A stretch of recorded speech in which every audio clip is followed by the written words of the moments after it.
Bien, merci pour votre invitation. Alors, est-ce que vous voyez le PowerPoint que j'ai passé, mais le temps que David, tu l'as, PowerPoint, il le voit, c'est ça. Mais nous, on ne voit pas l'évolution des… Ouais, c'est que je puisse voir, parce que moi, je l'ai aussi, mais ce n'est pas moi qui le coordonne. Donc, Alors voilà, donc, mon propos initial, c'était plutôt les origines du modèle syndical allemand. Je voulais initialement plutôt faire un exposé sur les premières étapes. Et effectivement, compte tenu de la configuration, bon, sans prétendre connaître parfaitement toutes les périodes, je vais essayer de vous faire une approche qui va, entre guillemets, des origines à nos jours. Et pour la dernière séquence, on aura l'occasion peut-être d'échanger. Alors d'abord, première diapositive, donc pour introduire, je voudrais commencer, ça a déjà été un petit peu fait par Pierre, si je puis dire, à propos de quelques préjugés, si je puis dire, sur le syndicalisme allemand. Bon, si on demande évidemment aujourd'hui comment définissez-vous le syndicalisme allemand le plus simplement possible, ceux qui ont une approche positive et globale du syndicalisme allemand vont dire c'est un syndicalisme qui ne fait pas beaucoup grève et qui est massif, et ceux qui sont plutôt critiques vont vous dire c'est un syndicalisme comment dirais-je, qui est trop dans la cogestion et qui n'est pas assez gréviste. Donc, il y a des antinomies comme ça un petit peu simples qui sont mises en avant. La première chose que je voudrais dire, s'il y a une part de vérité, entre guillemets, à ces préjugés, c'est que c'est beaucoup plus compliqué que ça depuis les origines et qu'il y a eu aussi, j'y insisterai pas mal parce que c'est là-dessus qu'on n'insiste pas traditionnellement, des périodes de forte grève, des périodes de radicalité et même des radicalités politiques et syndicales plus importantes qu'en France aux mêmes époques, et que d'une certaine manière, si on veut comprendre, donc c'est ce que j'ai indiqué, tendance lourde et évolution récente, la nécessité d'un regard historique, si on veut comprendre l'aspect effectivement consensuel et institutionnalisé de certains aspects du syndicalisme allemand, eh bien, ça a été une réponse à une époque, à une forte radicalité et à un mouvement ouvrier qui était très puissant. Donc, l'enjeu, à mon avis, est plutôt de ce côté-là, plutôt que de faire sempiternellement une comparaison France-Allemagne. Alors, en plus, Allemagne, c'est pas pour faire l'historien subtil, mais comme ça a été rappelé, l'Allemagne, quelle Allemagne? Il y en a eu plusieurs, ça n'a pas eu toujours le même territoire, et ça a son importance pour les populations concernées. Si vous me parlez du syndicalisme allemand, par exemple, pendant la période bismarckienne et juste après, bon, ça concerne une partie de la France, hein, puisque c'est Strasbourg et Metz. Voilà, c'est tout bête, mais rien que pour comprendre le syndicalisme français et certaines évolutions régionales, eh bien ça a son importance. Je précise aussi donc la problématique globale de cette présentation. Donc, j'ai un peu de le dire, comment s'est construit le fameux consensus à l'allemande.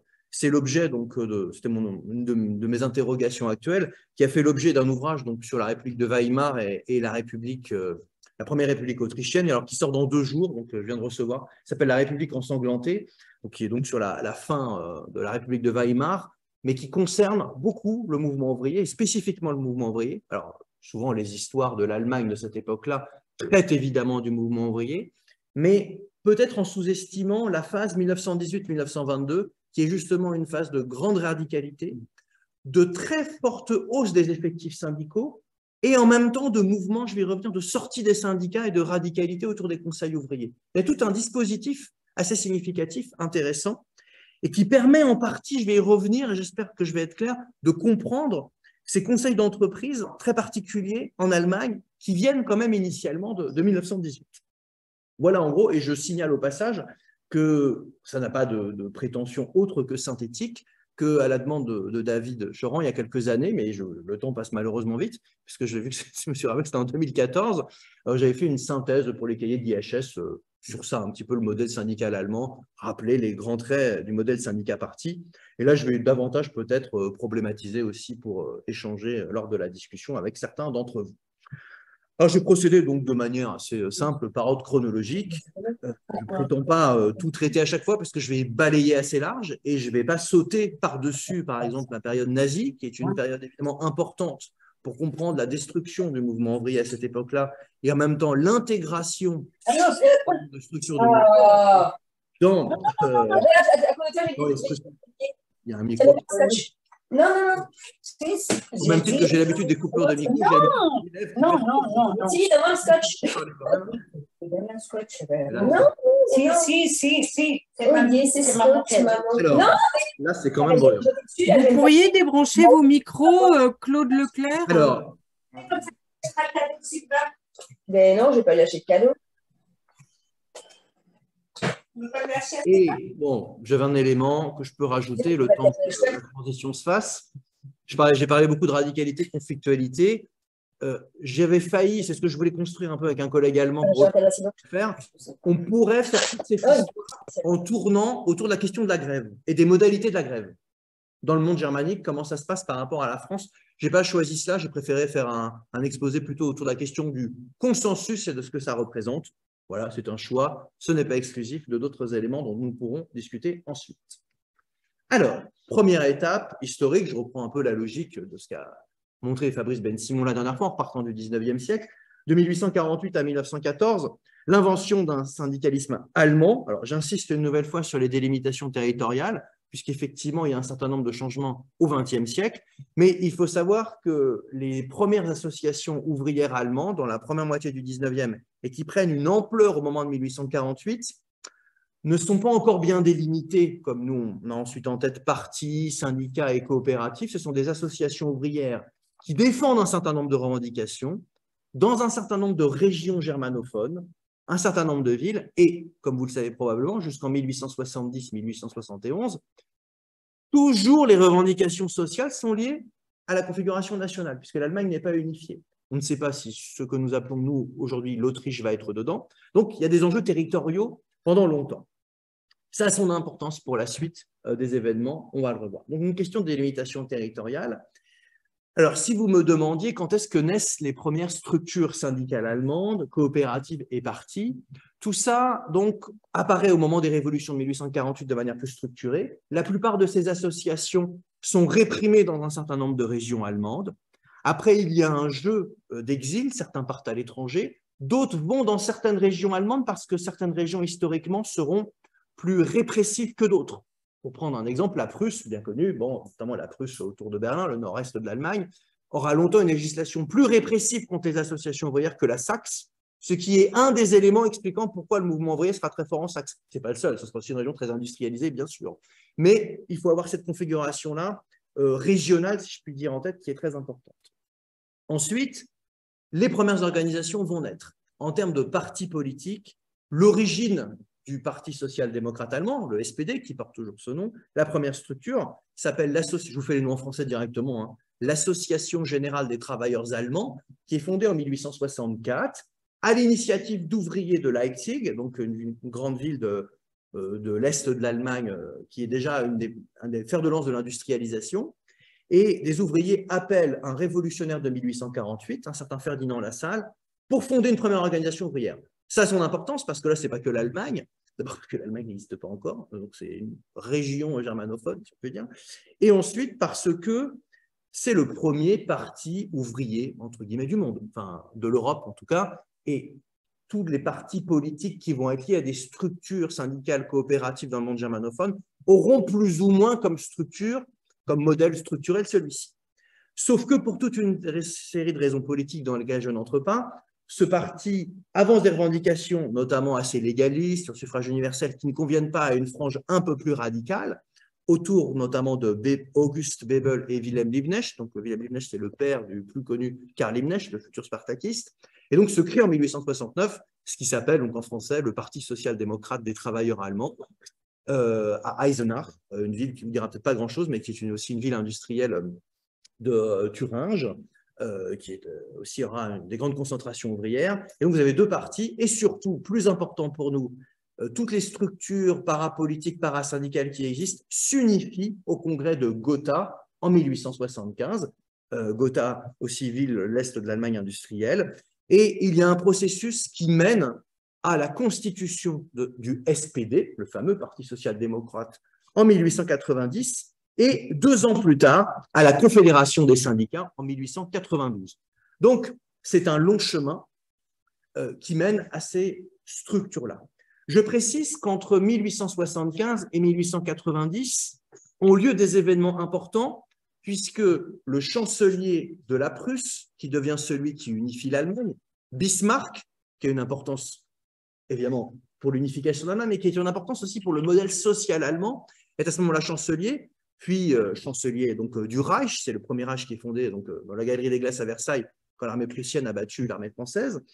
Et le pari de Bismarck initial par rapport au mouvement ouvrier, parce qu'on dit souvent, oui, le modèle bismarckien, vous savez, c'est le modèle de compromis, ça vient de là, etc. Ce n'est pas complètement faux, je vais y revenir, mais il y a un élément qu'il ne faut jamais oublier, c'est que Bismarck voulait unifier le Reich de telle manière à ce que les ennemis de l'intérieur, les plus visibles, les plus organisés, soient, non pas tous, nécessairement tous réprimés, mais soient, comment dire, je n'ai pas de moyen d'expression trop important. Il s'en est d'abord pris aux catholiques, qui étaient une minorité importante religieuse dans le Reich, qui est majoritairement protestant, et il s'en est ensuite pris au mouvement ouvrier, de toute sensibilité.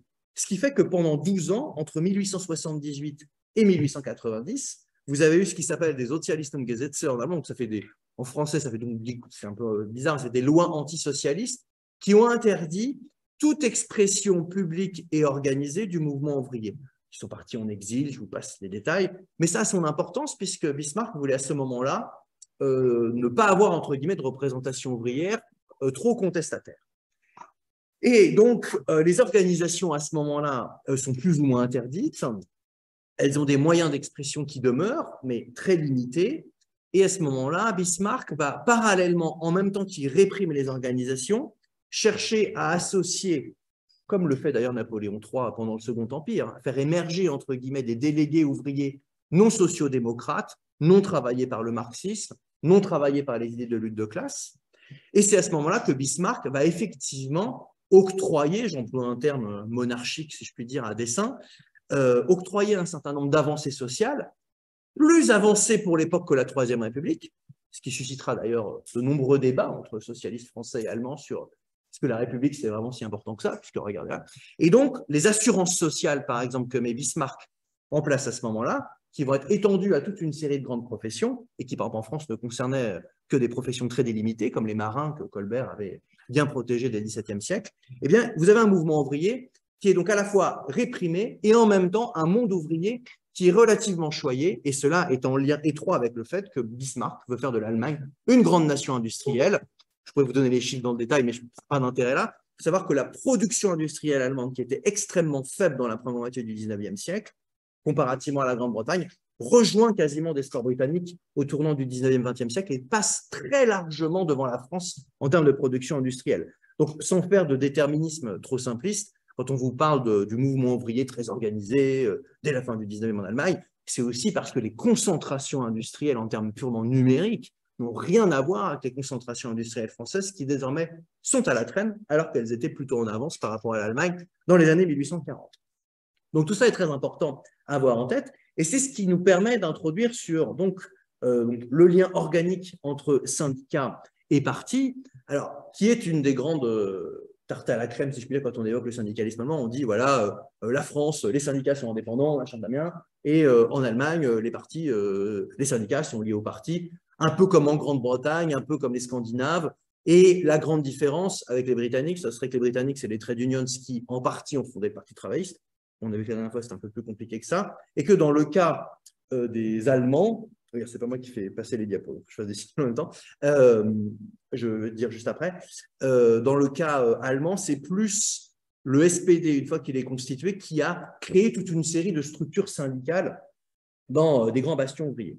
Alors, c'est en partie effectivement vrai, et ce qui est important à souligner au niveau politico-idéologique, c'est qu'effectivement, une large partie de l'implantation du Parti social-démocrate allemand, qui a déjà des dizaines de milliers de membres à la fin du 10e, puis des centaines de milliers qui va devenir le premier parti du Reich en 1912, ça repose sur le fait qu'il peut s'appuyer sur des syndicats dont une large partie, par exemple, des dirigeants sont membres du SPD et réciproquement. Si ce n'est que les effectifs syndicaux sont plus importants, 2 à 3 fois plus importants que le SPD, donc ce n'est pas juste double adhésion, mais c'est quand même un poids considérable. Et il ne faut pas oublier une chose qu'on a eu tendance un peu à oublier dans l'historiographie auparavant, c'est qu'il y a un autre élément, et quand vous lisez des sources allemandes de cette époque-là, c'est très clair, il y a les questions des coopératives, qui en France sont quasiment nées dans beaucoup de configurations en marge du mouvement ouvrier structuré et organisé, et là qui sont très très très liés souvent au monde social-démocrate, ce qui fait que tout ça a une cohérence. On a parfois parlé de contre-société. Vous savez, on parle dans le monde français plutôt de contre-société quand on parle du PCF et de la CGT après la Seconde Guerre mondiale. même si c'est une comparaison avec laquelle il faut faire beaucoup de changements, ce qui est clair, c'est que le monde social-démocrate allemand à la fin du 19e est un monde très structuré, très hiérarchisé et qui surtout a comment dirais-je, polarise le milieu social dont il prétend être l'expression de manière spectaculaire. Ça reste relativement vrai dans les périodes qui vont suivre, et c'est surtout très vrai par rapport à d'autres pays, c'est-à-dire que les concurrents sont relativement faibles. Alors attention, il y a des concurrents, il y a des syndicats confessionnels, notamment catholiques, qui restent très forts, notamment dans les régions, vous savez, je caricature un peu, mais vous savez, on parle parfois de la CDU, le parti c'est le nom d'Angela Merkel, on parle souvent de sa branche bavaroise, la CSU, et le syndicalisme, d'une certaine manière, à la fin du 19e siècle, le syndicalisme d'obédience social-démocrate a des concurrences confessionnelles. Il a aussi des concurrences plus marginales, mais pas négligeables au niveau idéologique, libérales. En 1848, les associations ouvrières, certaines étaient libérales. Libérales étaient pour le libéralisme économique, tout ce que vous voulez, mais ils voulaient quand même défendre les intérêts des ouvriers. Enfin, tout ça existait. Donc, ils ne sont pas totalement hégémoniques. Je précise, parce que c'est plus compliqué dans le cas français, puisque certains socialistes participent au pouvoir fin 19e. En Allemagne, Bismarck, puis ses successeurs, Caprivi, puis surtout donc, celui qui reste pendant toute la période, l'empereur Guillaume II, le social-démocratie est hors du pouvoir, ne participe pas au gouvernement. C'est important parce que à ce moment-là, il y a toutes les institutions, tout ce qui relève de l'institutionnel, qui est lié au syndicalisme à ce moment-là, qui est encore assez marginal, se fait sans apport des sociodémocrates au pouvoir. C'est après la Première Guerre mondiale que les sociodémocrates vont participer. Donc ce moment-là est important, donc j'ai mis effectivement signalé le moment bismarckien. Pour vous donner un exemple, toujours à la veille de la Première Guerre mondiale, on est à 2,5 millions de syndiqués en 1900. On a des centaines de mouvements de grévistes qui sont très importants à ce moment-là. On a également un débat sur ce qu'il faut faire. Alors, je vais vous prendre un débat. Je vous ai dit au départ, je voulais faire quelque chose qui tournait autour de la grève, donc je vais quand même vous en parler. Il y a une question sur les modalités d'action qui est assez importante. Il faut savoir qu'à ce moment-là, vous avez des grèves importantes dans tout le Reich, des vagues de grève qui correspondent parfois d'ailleurs à certaines vagues de grève qui touchent la France également. Et vous allez avoir un débat notamment en 1905-1906. Pourquoi à ce moment-là? Et après, je vais passer à la période ultérieure. En 1905, vous avez la première révolution russe, qui dira peut-être certaines choses à certains d'entre vous. Cette première révolution russe est très importante. Pourquoi? D'abord parce que la Russie est frontalière à ce moment-là, puisque la Pologne est partagée, etc. Enfin, c'est tout bête, mais c'est des pays frontaliers. Et il y a une immense vague de grève qui touche la Russie, une révolution de manière plus structurelle, et c'est l'apparition des premiers conseils ouvriers, les fameux soviets en russe. Donc, il n'y a pas véritablement à ce moment-là de conseil ouvrier en Allemagne, mais par contre, il y a un fort impact des grèves. Il y a une immense vague de grève qui traverse l'Allemagne entre 1905 et 1907. Et outre le fait que cette grève est très puissante, et que dans certaines parties du monde germanophone, elle va avoir des conséquences importantes, dans l'Autriche voisine, enfin dans l'Empire austro-hongrois, le suffrage universel masculin est concédé à ce moment-là, en 1907, par l'empereur des Habsbourg, suite à la vague de grève. Bismarck, je précise, avait donné le suffrage universel masculin, mais truqué, puisqu'il y avait un suffrage à plusieurs classes sociales, qui sera aboli uniquement par Weimar en 1910. Bref. Donc, il y a un débat sur la grève. Et ce qui est intéressant, là, pour le coup, la comparaison avec la France est tout à fait légitime, parce que si je vous parle de 1905-1906, vous allez dire, 1905, création du PS, 1906, charte d'Amiens. Donc, ce sont les dates. Qu'est-ce qui se passe en Allemagne au même moment? Il y a évidemment un débat sur la grève. Les grèves sont plus fortes, beaucoup plus fortes dans les grands centres industriels allemands, proportionnellement, que même la vague de grève, vous savez, sous Clémenceau, Villeneuve-Saint-Georges, etc., après 1906. Mais ce que nous appelons la grève générale, à proprement parler, n'existe pas en Allemagne très marginalement, parce que le syndicalisme révolutionnaire ou les minorités syndicalistes révolutionnaires qui existent, il y a des historiens qui ont exhumé ça, mais qui sont vraiment ghettoisés, si je puis dire, par rapport au syndicalisme social-démocrate, eh bien la grève générale, enfin, je parle à des gens qui connaissent, mais voilà, c'est l'idée que c'est la grève qui part des producteurs, c'est le syndicalisme indépendant du parti, vous connaissez tout ça. Si vous prenez les textes de Rosa Luxembourg en Allemagne, qui est une des plus favorables à ce que nous appellerions en français la grève générale, elle parle tout le temps de grève de masse, en allemand Massenstreik. Qu'est-ce que ça veut dire? Ça veut dire que pour elle, la grève doit être organisée par les syndicats, mais il doit y avoir immédiatement un relais politique. Et donc, il y a tout un ensemble, parti syndicat coopératif, qui doit se mettre en mouvement. Alors que la notion de grève générale en France, elle part beaucoup plus de la CGT et d'une forte volonté d'autonomisation par rapport au parti. Donc, vous avez cette question-là sur la grève et ce débat qui est très présent. Conclusion de cela, alors là, je répète ce que Jean-Louis Robert l'avait signalé la dernière fois, vous avez un congrès à Mannheim, une grande ville industrielle, où se discute la place réciproque exacte de la direction du Parti social-démocrate et de la direction de la DGB, qui sont donc autonomes l'une de l'autre, mais qui quand même ont des liens très forts depuis les années 1890. Et là, une figure importante qui s'appelle Karl Legien, qui va nous accompagner jusqu'au début de Weimar, qui est le grand leader des syndicats à ce moment-là, avance sur l'autonomisation de l'appareil syndical par rapport au parti politique, une autonomisation relative, mais une autonomisation plus forte quand même, donc ce qui relativise le côté genre les syndicats et les partis en Allemagne, c'est toujours lié ça. Mais il le fait quasiment au nom d'un message inverse de celui qui est propagé en France à ce moment-là, puisque l'autonomisation, je sais bien que la charte d'Amiens, si Michel Pigin était là, il me dirait, mais tout le monde a voté la charte d'Amiens, même les plus réformistes, stratégiquement, je sais bien, mais sauf que ça s'est fait au nom de revendications quand même très radicales, quand vous lisez le fameux texte d'Amiens comme très radical, alors que Legien affirme l'autonomie du syndicalisme pour au contraire prendre ses distances avec la grève de masse, la grève générale, si je peux dire, à l'allemande. Donc il y a un processus un peu inverse qui mérite d'être signalé. Tout ça a des conséquences sur la longue durée, on va le voir. Alors, tu peux passer la diapositive, c'est juste pour vous montrer la tête des personnages. Donc, Karl Legien, qui va nous accompagner jusqu'à sa mort, puisqu'il joue encore un rôle très important en 1900, on va le voir. Et l'autre qui est plus sur le versant politico-théorique, qui est Karl Kautsky, qui lui traverse toute la période, qui mourra en exil à Amsterdam en 1938. On peut passer la diapositive suivante. Je voudrais vous montrer brièvement une citation. J'ai mis en gras si vous voulez lire directement. D'ailleurs, je crois que dans le cahier d'IHS, c'est ce qu'on avait reproduit, mais en plus volumineux. Extrait, donc extrait, on enlève le E, pardon, de Politique et syndicats de Karl Kautsky, où c'est une définition classique de parti, où il dit en gros, voilà, si la question des rapports d'organisation entre le Parti socialiste et les syndicats est hors de discussion en Allemagne, il m'apparaît par contre qu'en France, cette question est extrêmement controversée. Et après, voilà, il détaille toute une série de choses qui implique pour lui que tout ça fasse un ensemble, un mouvement ouvrier, entre guillemets, uni. Alors, il faut se mettre dans le contexte, le mouvement ouvrier allemand est en dehors du pouvoir, mais pèse sur la situation politique et sociale.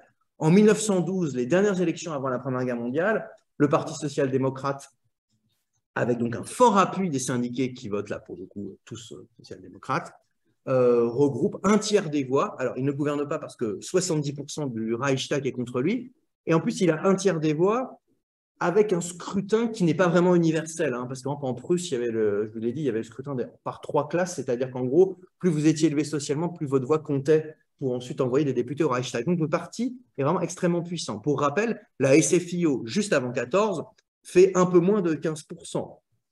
En termes d'effectifs, c'est évidemment beaucoup plus modeste, mais en termes de voix également. Donc, on est dans un mouvement ouvrier très fort, très puissant, qui a obtenu des avantages sociaux quand même, tout en étant en dehors du pouvoir, et se pose la question, diapositive suivante, je vais aller assez vite parce que c'est comme le nazisme, ça demanderait d'ample explication, de ce qu'il faut faire au moment de le déclenchement de la guerre.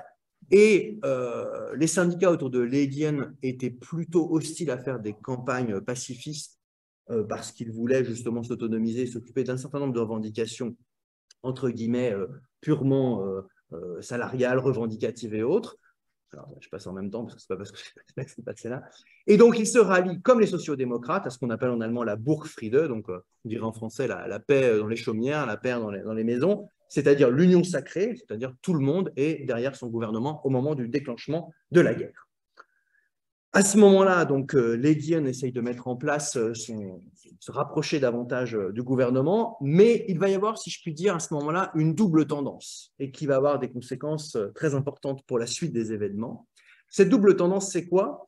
C'est, en gros, plus la guerre va durer, plus il va y avoir un certain nombre de contestations de cette union sacrée. Ça va donc durer et à partir de 1916-1917, vous allez avoir des mouvements de grève importants dans un certain nombre de structures d'armement et au fur et à mesure de la débâcle militaire, ces mouvements vont prendre une ampleur considérable et nous allons assister à un premier événement important qui est que la social-démocratie allemande va scissionner en 1917 avec un grand parti qui s'appelle la social-démocratie indépendante Pour vous la faire courte, une partie de l'aile gauche de ce parti, c'est le futur Parti communiste. Voilà.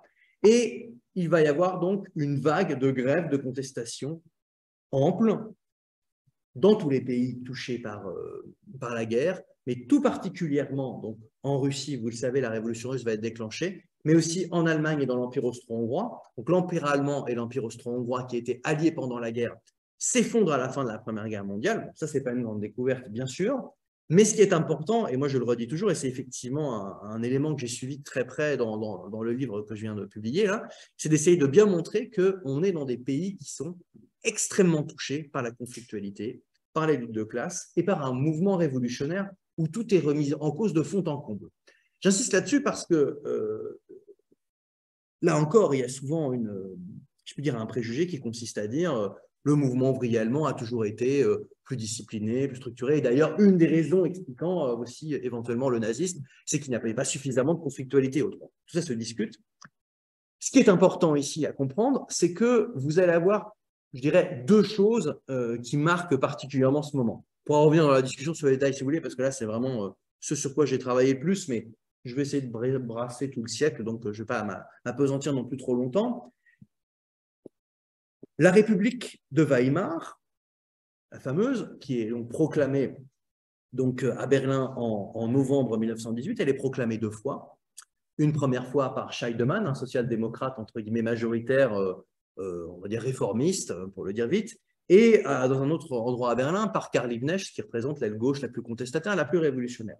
Donc deux républiques, deux projets qui vont aboutir donc à une forme de guerre civile en janvier 1919, avec la répression forte contre les spartakistes, et surtout l'événement important à ce moment-là, c'est que les sociodémocrates, dans un contexte de débâcle militaire, ramassent le pouvoir, littéralement. C'est-à-dire qu'ils sont au pouvoir dans un premier temps dans un vide juridique, puisqu'ils proclament la République.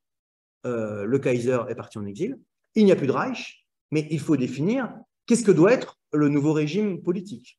Et les sociodémocrates donc, vont au départ être alliés à l'USPD, et puis ensuite, je le dis maintenant parce que là aussi ça serait trop long, ça va être le début 1918-1919 d'une longue tradition politique allemande qui est donc née en pleine période révolutionnaire et débat militaire, qui est la fameuse, ça ne s'appelle pas comme ça à l'époque, mais c'est la même logique, la logique de grande coalition.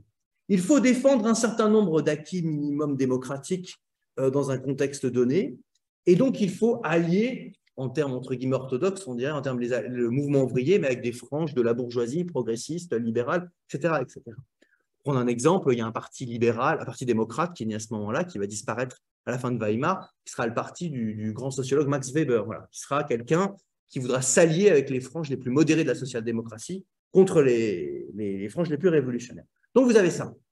Et donc, novembre, donc 9 novembre, proclamation de la République. Là, je vais faire un peu d'histoire du temps très court, parce que ça a son importance.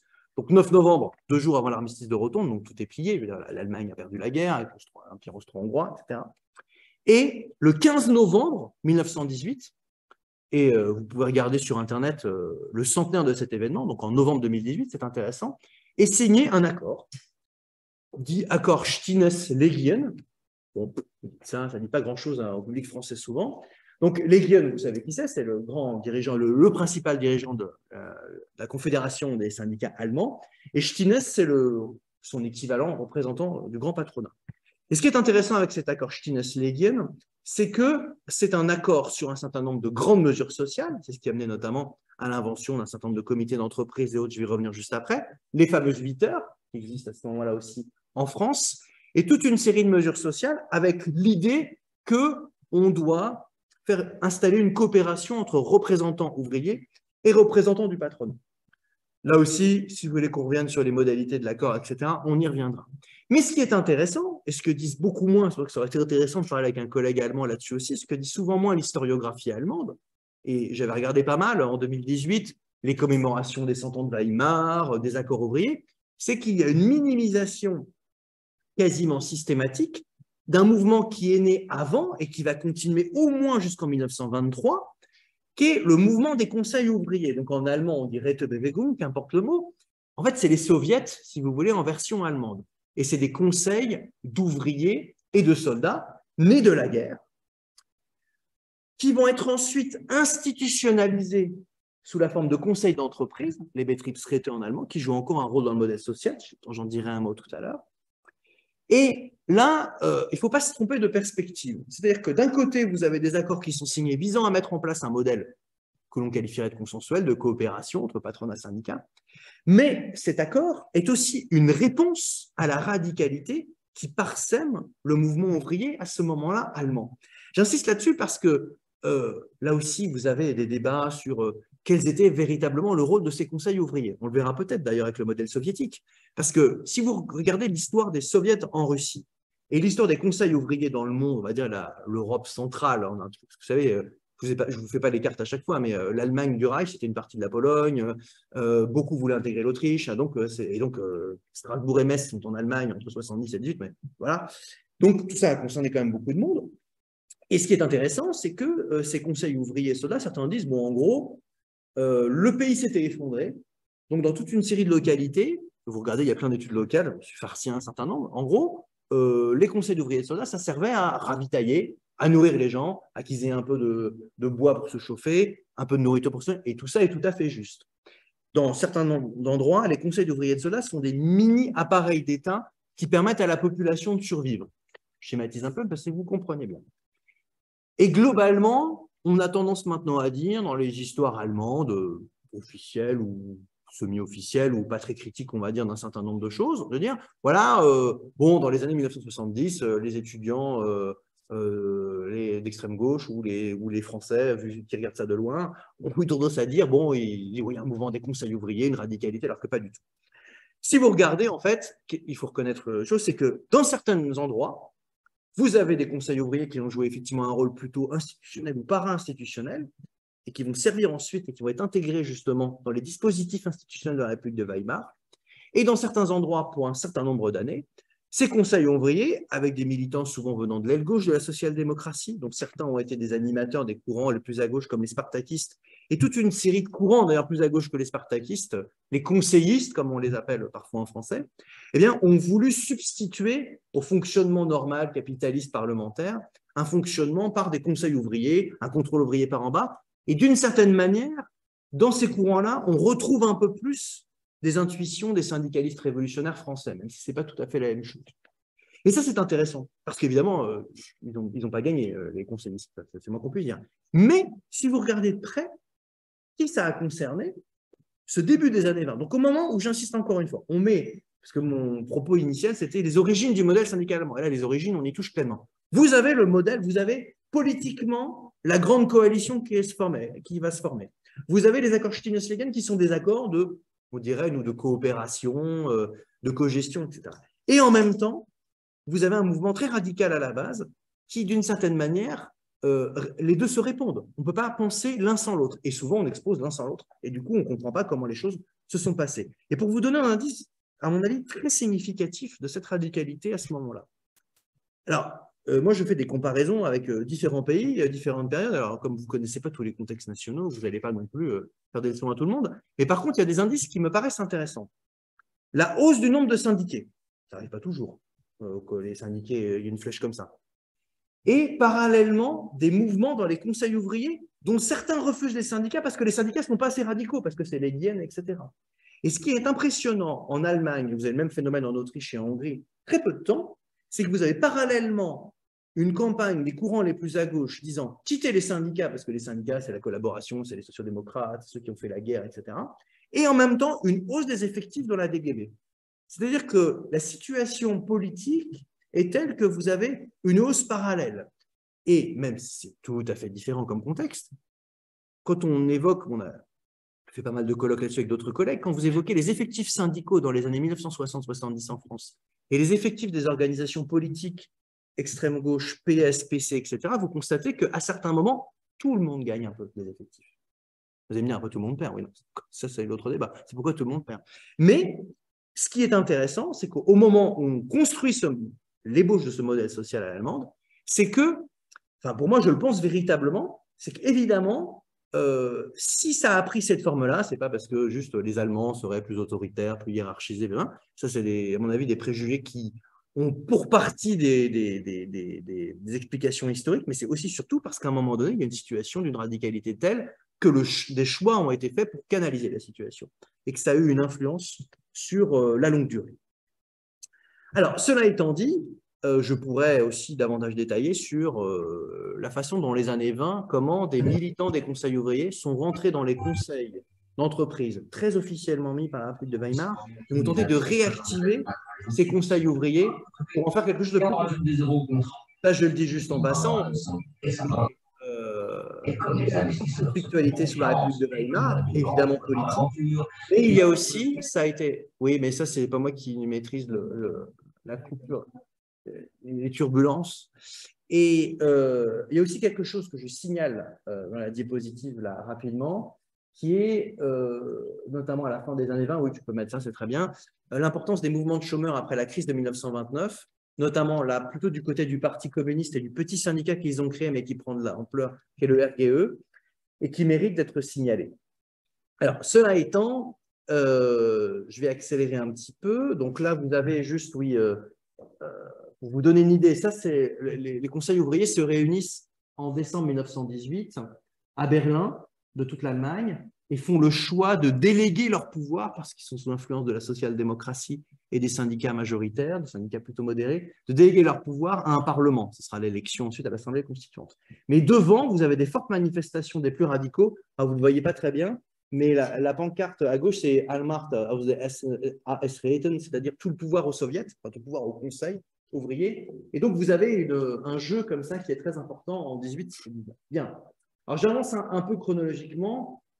Juste pour vous signaler, puisque ça n'est pas arrivé beaucoup dans l'histoire allemande, et c'est quand même la plus grosse grève de l'histoire allemande jusqu'à nos jours, qu'en 1920, il y a une tentative de renversement de la République de Weimar par des putschistes, la frange la plus militariste de l'armée, parce qu'il y a une frange de l'armée allemande qui, à ce moment-là, fait le choix de la République. Alors, je sais bien que bon, ce n'est pas le choix majoritaire qui va être fait ensuite, je vais y revenir.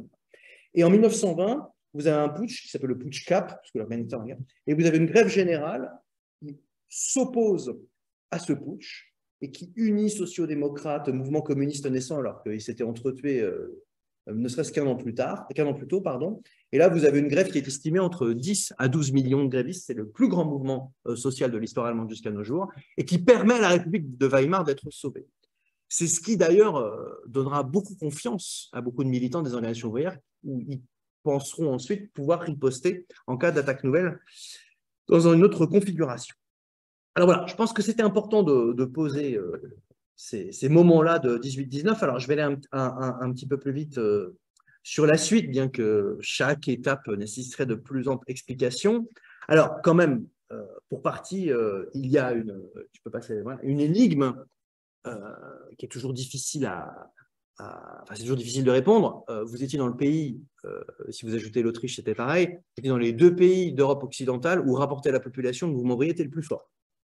Où vous aviez un parti social-démocrate puissant, des syndicats puissants, un parti communiste puissant, et vous avez effectivement un mouvement nationaliste sous différentes formes puissant, et notamment une de ces franges extrêmes qui est le mouvement nazi. Alors, comment expliquer que tout cet édifice-là se soit fait aussi facilement écrasé en 1933? Alors, vous en doutez, il y a toute une série de réponses à apporter là-dessus. Je dirais, j'ai mis avec toutes les limites que ça a, intégration, répression et achat. J'aurais pu mettre entre guillemets corruption. Qu'est-ce que ça veut dire? Alors, d'abord, bien qu'il y ait de nombreux débats sur les intentions des responsables nazis, notamment pendant la Seconde Guerre mondiale, et les raisons qui les ont amenés donc à l'extermination des Juifs, à la Shoah, etc., et évidemment l'antisémitisme structurel dans une partie de la société allemande qui s'est radicalisée, mais enfin, le plan d'extermination, comment dirais-je, est un débat, si je puis dire, un peu à part, vu son ampleur et son horreur. Mais il y a aussi le débat sur la destruction des organisations politiques et des syndicats adverses. Et il faut quand même dire une chose qui peut paraître assez banale, mais je vous assure qu'on ne le lit pas si souvent que cela dans les histoires générales de l'Allemagne, c'est qu'en janvier 1933, donc, je vous rappelle, donc, le maréchal Hindenburg, grand maréchal de la Première Guerre mondiale, qui a été élu président de la République en 1925, décide d'appeler Adolf Hitler à la chancellerie du Reich, et c'est un gouvernement de coalition dans un premier temps, avec des courants nationalistes et conservateurs de différentes obédiences. Et un des premiers choix de cette coalition, j'y insiste parce que certains se disculpent en mettant tout sur Hitler, ce n'est pas du tout pour disculper Hitler, mais c'est pour dire que beaucoup de gens des courants les plus à droite de l'échiquier politique les ont approuvés à ce moment-là, notamment une partie du patronat. Vous aviez une frange de la société allemande qui voulait se débarrasser de, toutes les sources, vous voyez ça à l'époque, de novembre 1918. Et novembre 1918, c'est évidemment c'est les soviets, c'est les conservés, mais c'est aussi les accords Stinnes-Leiden. Une partie du patronat ne voulait pas négocier et lâcher, etc. Il ne faut pas juste voir les courants les plus à gauche, il y a aussi les franges du patronat qui refusaient tout ça. Et donc, à partir de là, choix est fait, comme choix prioritaire politique, je ne dis pas que ça explique tout, mais quand même, de détruire les édifices des organisations des mouvements ouvriers. Donc le premier qui trinque, si je puis dire, c'est le Parti communiste allemand qui était très puissant. On pourrait revenir sur la responsabilité des uns et des autres pour la montée d'Hitler en pouvoir, mais toujours est-il qu'il est dilapidé. Donc il y a l'incendie du Reichstag, et vous avez dans la nuit même 4000 permanents du KPD qui sont arrêtés, et dans les mois à venir, la social-démocratie va subir un sort similaire, et vous allez avoir en gros 250 000 cadres du mouvement ouvrier, politique et syndical, arrêtés, emprisonnés ou déportés. C'est une des priorités. Ce n'est pas d'arrêter tous les militants et les sympathisants, parce que ça, pour le coup, ils auraient eu la population contre eux. C'est de dilapider complètement cette infrastructure. C'est un des éléments qui permet de comprendre la relative passivité ensuite de toute cette population, parce que la population aussi syndiquée, aussi encadrée par mouvement ouvrier, vous dites comment c'est possible qu'ils aient laissé faire. Donc, il y a eu répression, c'était mon deuxième mot, intégration, c'est-à-dire qu'effectivement, Pierre l'a signalé en introduction, il y a le Front du travail nazi, il y a une espèce d'organisation corporatiste qui vise à intégrer les travailleurs venant des syndicats. Vous avez même le 1er mai 1933, le 1er mai des premiers mai nazis, qui est commémoré. Alors vous savez, en plus les nazis jouent sur l'ambiguïté des symboles, c'est une croix gammée sur un fond rouge, donc il y a un peu de rouge partout, etc. Et une partie de l'appareil syndical des GB tente de sauver ce qu'il peut en co-organisant ce 1er mai avec les autorités, en essayant de voir s'il n'y a pas des marches pour négocier. Et plus on va avancer chronologiquement, plus il va y avoir une répression, mais parallèlement une intégration d'un certain nombre de cadres syndicaux à l'appareil nazi, avec toujours un argument de certains qui consistera à dire qu'il faut sauver un certain nombre d'acquis du monde ouvrier et autres. Vous avez une étude très bien faite qui a été faite en langue française pour le coup sur ça, sur l'austrofascisme et le nazisme ensuite, qui a fait même une prosopographie de cadres, d'une partie des cadres syndicaux, et comment ils ont été intégrés progressivement au dispositif. C'est pas l'histoire qui nous plaît le plus, mais bon, c'est une histoire qu'il faut aussi regarder. Alors, certains ont été en camp de concentration directement, et si vous voulez, les nazis ont joué assez habilement entre ceux qui essayaient timidement de coopérer au départ, ceux dont on a dit qu'il fallait les éliminer. Enfin, voilà. Il y a ce dispositif-là qui est. Et enfin, question controversée, je ne vais pas rentrer trop là-dedans, mais qui mérite d'être signalée aussi, c'est la façon dont, il y a un historien allemand, Götz Ali, qui appelle ça comment Hitler a acheté les Allemands. C'est qu'à partir du moment où le Troisième Reich va envahir un certain nombre de pays pendant la Seconde Guerre mondiale et piller des ressources à tous les pays en question, les ressources vont être, entre guillemets, assez intelligemment redistribuées à toute une partie de la population allemande qui va, entre guillemets, bien vivre pendant les premières années de la guerre, expliquant la relative passivité aussi. C'est un problème, une question très controversée, mais la matérialité de tout ça ne peut pas être retirée. Voilà. Bon, toujours est-il que à la fin de la Seconde Guerre mondiale, vous savez, l'Allemagne a été complètement détruite par les Alliés, que les Alliés, tout tendances confondues, se méfient de la recomposition de toutes les forces politiques allemandes, et qu'au fur et à mesure, donc, vous allez avoir des sociodémocrates qui vont revenir d'exil, et vous allez avoir une mise en place de deux Allemagnes différentes, avec deux modèles syndicaux différents, pardon. Je ne vais pas trop insister sur la RDA, parce que l'Allemagne de l'Est, puisqu'on va l'évoquer avec le modèle soviétique, probablement la prochaine fois. Je vais quand même un petit peu l'évoquer, parce que ça a son intérêt, je crois. Et le syndicalisme ouest-allemand, celui qui nous intéresse le plus, relatif à la Constitution de 1949 et son contexte. C'est intéressant parce que là, on est, je dirais, quasiment déjà dans l'actualité, puisque la Constitution de 1949 de la RFA stipule un certain nombre de choses et met en place un modèle social en fait, qui est une reprise de 1918 aménagée, notamment avec l'idée qu'il faut des grands accords de branche et laisser ça aux syndicats. Et la loi fondamentale de 1949 aussi interdit un certain nombre de choses. Par exemple, vous n'avez pas le droit en Allemagne constitutionnellement de déclencher une grève générale. Vous pouvez faire des grèves par secteur en fonction d'un certain nombre de paramètres, mais vous n'avez pas le droit de déclencher d'appeler à une généralisation de la grève, c'est anticonstitutionnel. Le traumatisme du nazisme l'explique en large partie. Ce n'est pas le seul élément, mais c'est important de le souligner. En termes de reconstitution des appareils syndicaux, l'ADGB est le syndicat très majoritairement reconstitué. Il n'est pas seul. Il reste encore des petits bouts de syndicalisme confessionnel. Vous avez une autonomie d'un syndicalisme de fonctionnaires à côté du grand syndicalisme. Alors, je vous ai mis à la fin de mon diapositive, il y aura quelques chiffres pour vous aider.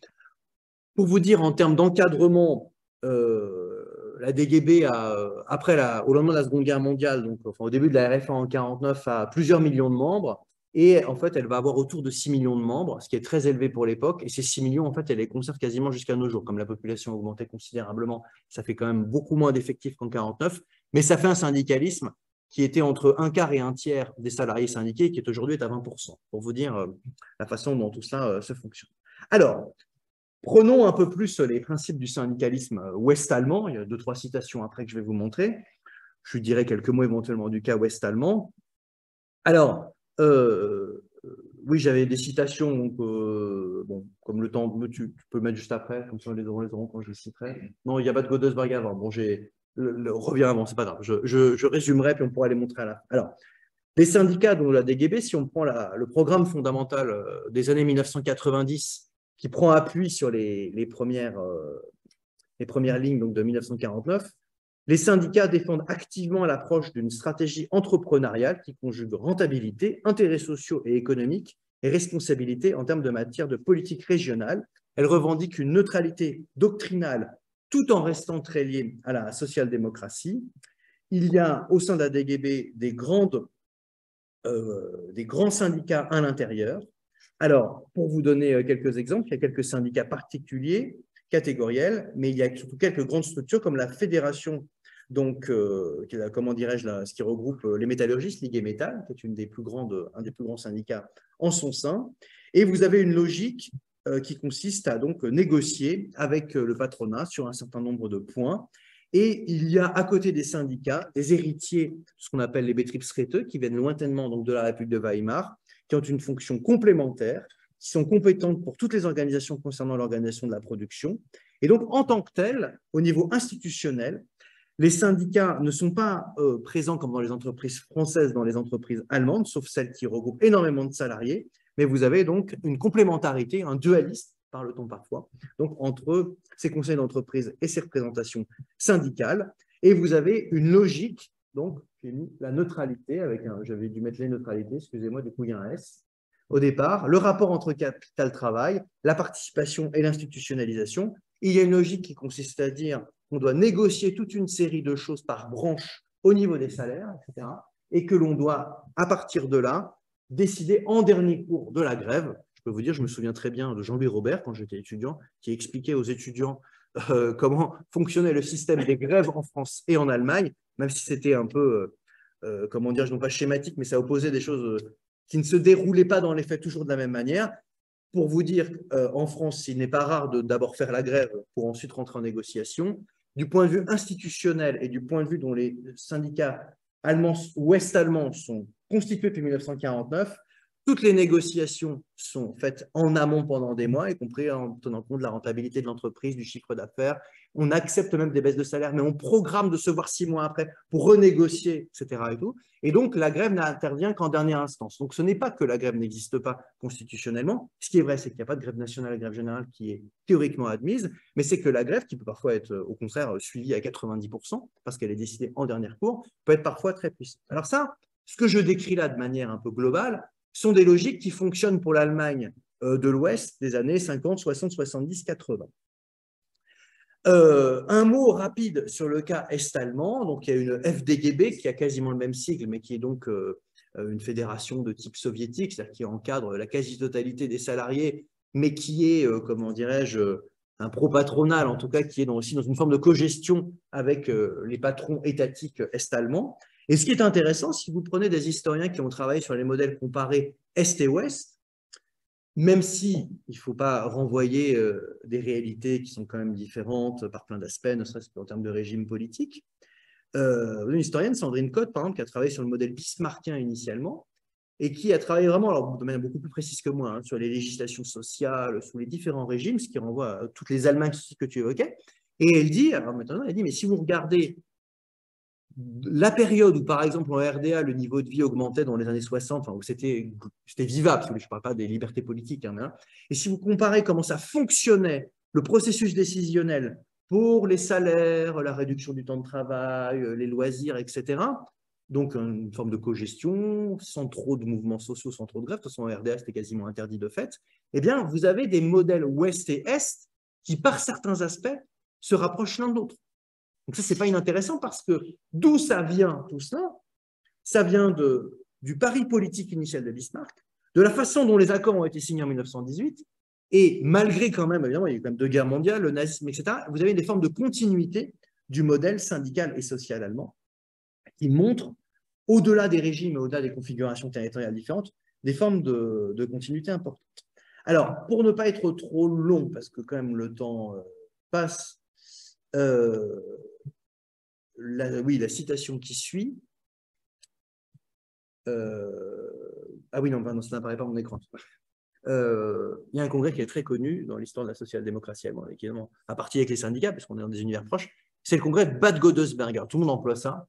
J'ai vu Louis Alliot à la télévision ce week-end qui a dit à propos du Rassemblement national que le Rassemblement national devait faire son Bad Godesberg. C'est dire à quel point Bad Godesberg a fait école. Parce qu'il a...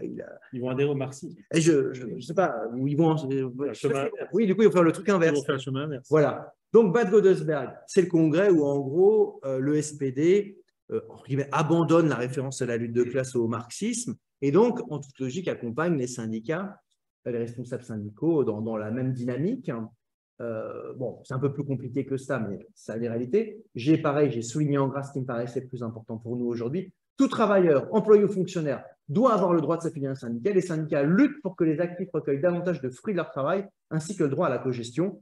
Il faut avoir un bon salaire, il faut bien gérer les choses avec le patronat. Et c'est ça la perspective qui est définie notamment à Bad Godesberg et qui s'inscrit dans durée. Alors, Bad Godesberg, donc, il n'est pas à proprement parler un tournant, mais un moment de l'évolution importante.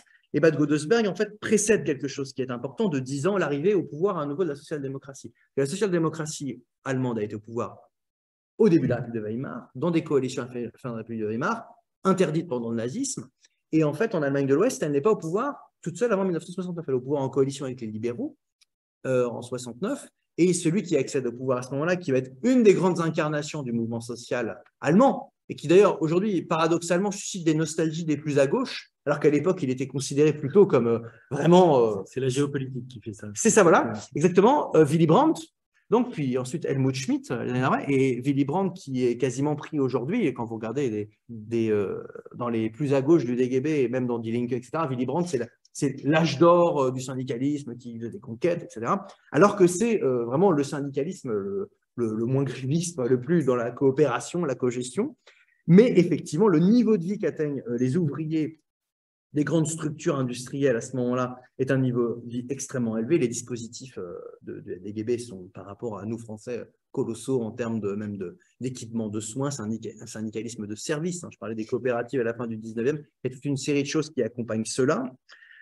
Donc ça, c'est vraiment important. Là aussi, des historiens ont un peu fait les parallèles avec l'encadrement est-allemand, même si c'est aussi à prendre avec des pincettes. Et donc, on a un dispositif idéologique et institutionnel qui fonctionne bien et qui est assez peu remis en cause, donc tant que les sociodémocrates sont au pouvoir, sachant que, là aussi, ça a tendance à parfois être minimisé. Il y a des contestations sur la gauche, il y a des grèves sauvages dans les années 70, notamment en Allemagne de l'Ouest. Il y a ce qu'on appelle la gauche extra-parlementaire qui parfois agite une partie des directions syndicales. Et on l'oublie aussi, le SPD, comme depuis le départ, c'est un parti de masse. Donc vous avez des organisations de jeunesse, une aile gauche. Ce n'est pas forcément ce qu'on connaît mieux à l'étranger, mais si vous voulez, en gros, en Allemagne de l'Ouest, à part des toutes petites minorités, quand vous voulez intervenir dans le mouvement ouvrier, vous êtes dans le SPD, quand même vous détestez Willy Brandt et autres. Donc, et là, il y a une espèce de partie unique du mouvement ouvrier de la gauche quasiment qui fait que vous avez aussi des gens qui peuvent être très contestataires dedans. Alors, tout ça, et vraiment pour ne pas excéder l'heure, je vais en arriver à mon dernier point, donc le 4, qui est comment dirais-je, le syndicalisme, donc depuis la réunification, tradition et rupture, la relative remise en cause de tout cela, c'est 3 dernières décennies. Et Pierre, qui fréquente de manière beaucoup plus assidue que moi les syndicalistes allemands, moi j'ai fait des conférences en 2018 sur ça, sur la révolution allemande, donc j'ai eu l'occasion de discuter un peu avec des gens de la DGB, mais pas vraiment depuis 3-4 ans. Bon, ce qui est intéressant, c'est que ce que je vous ai dit est une trajectoire globalement assez éloignée de l'histoire du syndicalisme français, par exemple, mais qui a quand même des points communs. Et en fait, les points communs, je trouve, Pierre, tu as peut-être autre chose, je ne sais pas, mais se retrouvent un peu quand vous lisez. En fait, j'ai lu le colloque il n'y a pas longtemps de l'Arbre Bleu sur la crise de la CGT 1975-2000, enfin 95, voilà. Et il y a toute une série, notamment autour de Stéphane Berger, justement, d'études très abouties, puis ils ont des gros moyens, les syndicats allemands, font des études très régionales, très précises, sur la désaffection quand même du syndicalisme ouest-allemand, puis allemand tout court, dans les années 80.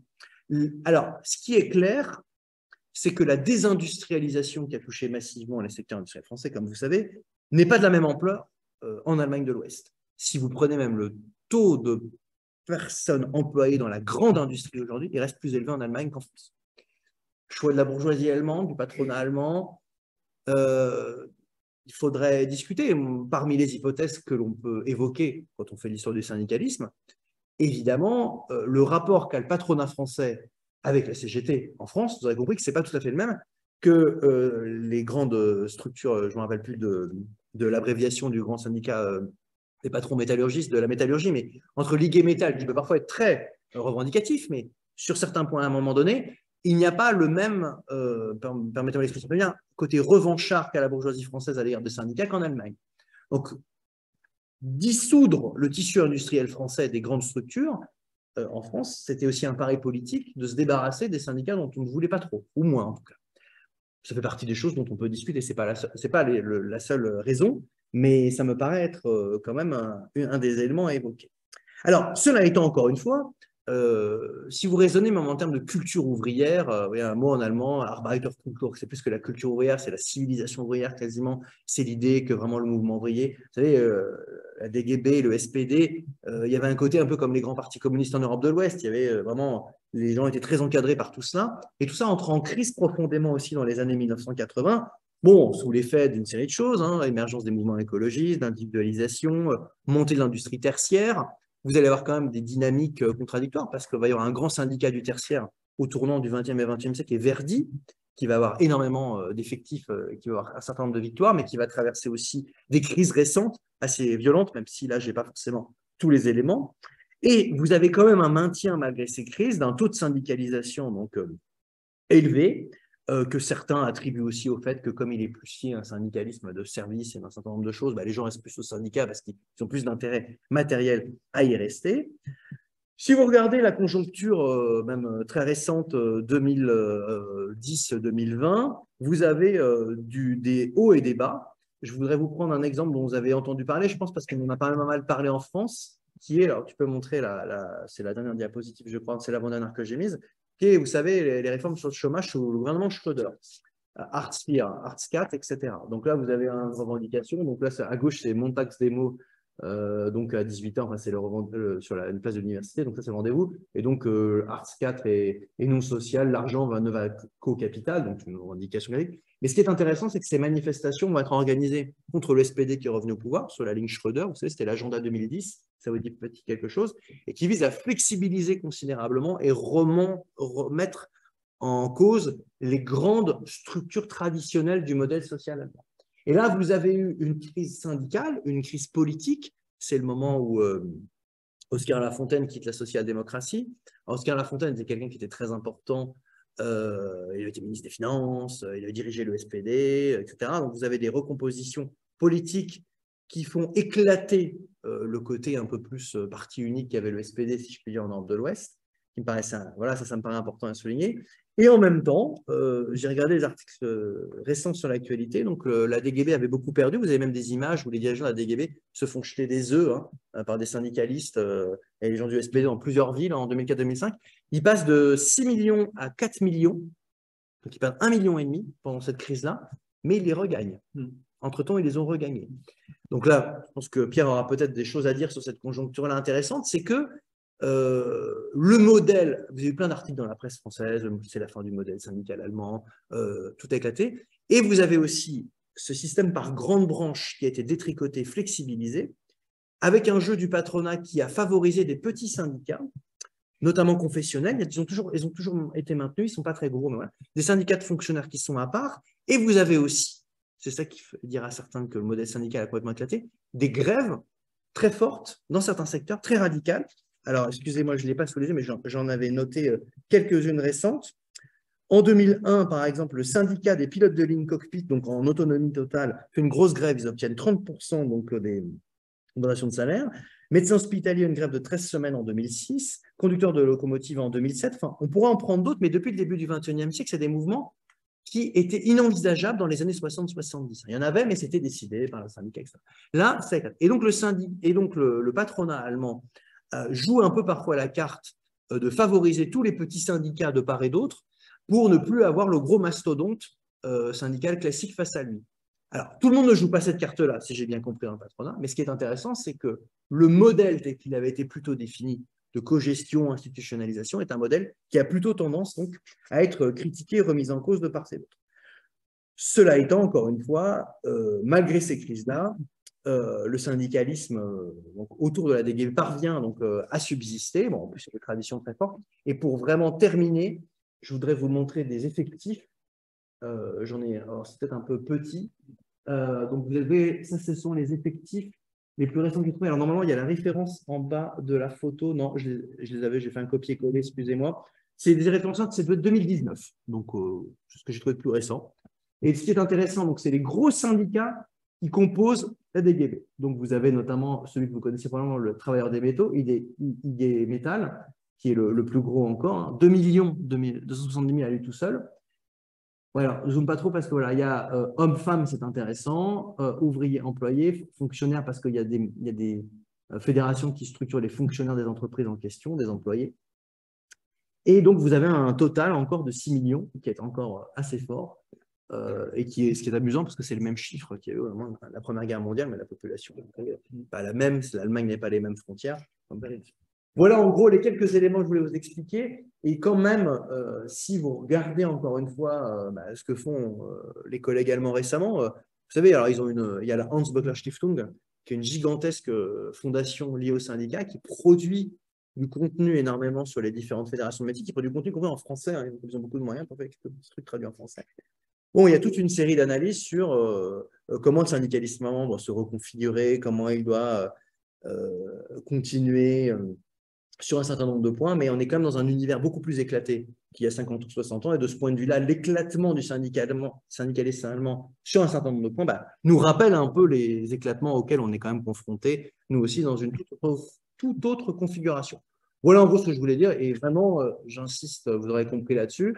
Ce n'est pas une histoire linéaire. C'est ça que c'est compliqué parce que si vous regardez les choses vues de loin, ça s'appelle toujours un peu pareil depuis un siècle. Il syndique quand même beaucoup de monde. Mais une histoire heurtée par des périodes beaucoup plus radicales de contestation. Et ce modèle-là a réussi aussi à se construire parce que précisément, il fallait répondre à un certain nombre de demandes, me semble-t-il, sur certains points. Voilà, en gros, bon, j'ai largement usé du temps. Mais tu avais le droit. J'avais le droit. Seul intervenant. Donc voilà, donc j'ai essayé de faire des origines à nos jours avec un certain nombre de secteurs, mais c'est évidemment incomplet par rapport à l'ampleur du sujet, mais au moins, j'espère que ça a permis de poser quelques questions-interrogations à partir de quelques faits dont certains ne sont pas toujours si connus finalement. Voilà. Merci.